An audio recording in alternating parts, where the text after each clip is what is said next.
উপদেষ্টা ওই চেয়ারে বসে তিনি অর্ডার দিতে পারেন না যেখানেই আওয়ামী লীগের সন্ত্রাসীরা মিছিল করবে সেই থানাবাসীকে স্ট্যান্ড রিলিজ করে খাগড়াছড়ি পাঠিয়ে দেওয়া হবে। যে জেলায় ছাত্রলীগের সন্ত্রাসীরা মিছিল বের করবে সেই জেলার এসপিকে স্ট্যান্ড রিলিজ করে বাংলাদেশ পাঠিয়ে দেওয়া হবে। এই ঘোষণা এই অন্তর্বর্তীকালীন সরকার এই সরকারের স্বরাষ্ট্র উপদেষ্টা দিয়ে দেখবেন কোন জায়গায় আওয়ামী লীগ ছাত্রলীগ যুবলীগের সন্ত্রাসীরা মিছিল বের করার দুঃসাহস দেখাতো না। যারা মিছিল করছে তারা প্রশাসনের সাথে যোগ সাজস করেই এই মিছিলগুলো বের করছে। বন্ধুগণ, প্রিয় ভাইরা আমার, আজকে সরকার তার বাহানা শুরু করেছে। জাতীয় পার্টি 14 দল এগুলো আওয়ামী লীগের অন্যতম সহযোগী ছিল, ভারতীয় রয়ের এজেন্ট ছিল, রয়ের দালাল ছিল। কিন্তু অত্যন্ত দুঃখের বিষয় আওয়ামী লীগ নিষিদ্ধ করেছে আর আওয়ামী দোসরদেরকে সেনাবাহিনীর প্রোটোকলে পাহারা দিচ্ছে। এর চাইতে প্রতারণা ভান্ডারি বিচারিত আছে বলে আমি মনে করি না। তাই সরকারকে বলতে চাই, আপনারা যদি এই প্রতারণা ভান্ডারি অব্যাহত রাখেন তাহলে জাতীয় পার্টি আর 14 দলের বিষয়ে এদেশের জনগণ চূড়ান্ত সিদ্ধান্ত নিতে বাধ্য হবে।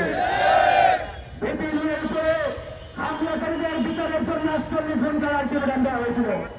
48 ঘন্টা পেরিয়ে গেছে, সরকার সিদ্ধান্ত নেয় নাই, আইন শৃঙ্খলা বাহিনীর অ্যাকশন নেয় নাই। আমরাও বলতে চাই এখন থেকে আর নরম সুরে কথা হবে না।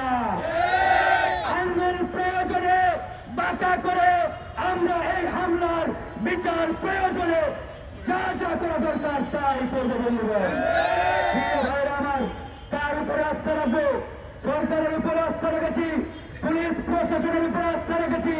তারা কর্ণপাত করে নাই, তাই বাধ্য হয়ে যা করার তাই করা হবে। এরপরে বলতে পারবেন না মাফ করা যাবে না। এরপরে কোন উপদেষ্টা যদি বলে বেআইনি ভাবে মাফ করা হচ্ছে, ওই উপদেষ্টার চেয়ার লাত্তি মেরে অনেক সহ্য করা হয়েছে।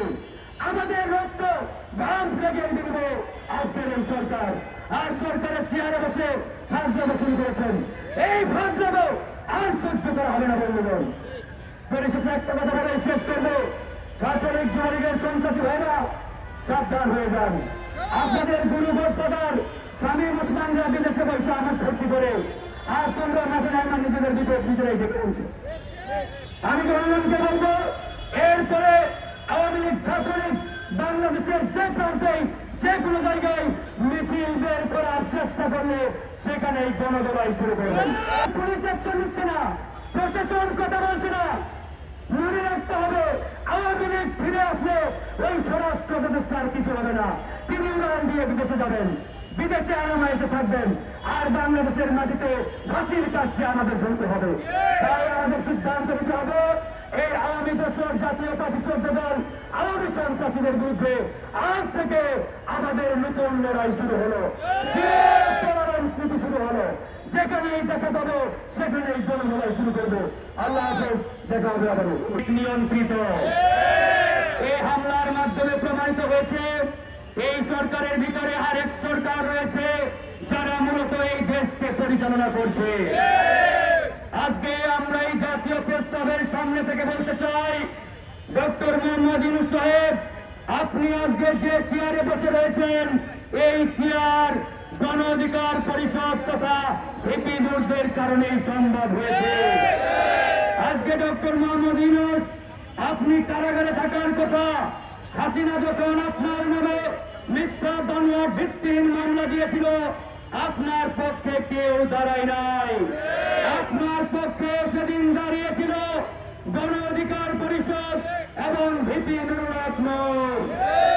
কিন্তু অত্যন্ত পরিতাপের বিষয়, আজকে দিনের আলোর মতো পরিষ্কার তারা কিভাবে একটি রাজনৈতিক দলের কেন্দ্রীয় কার্যালয়ে গিয়ে নারকীয় তাণ্ডব চালিয়েছে তারা সারা বাংলাদেশের মানুষ সেটি দেখেছে।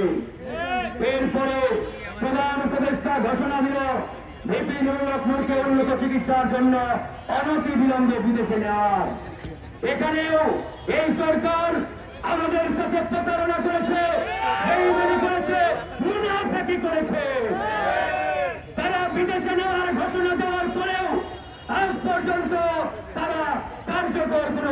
নেই নাই বন্ধুগণ।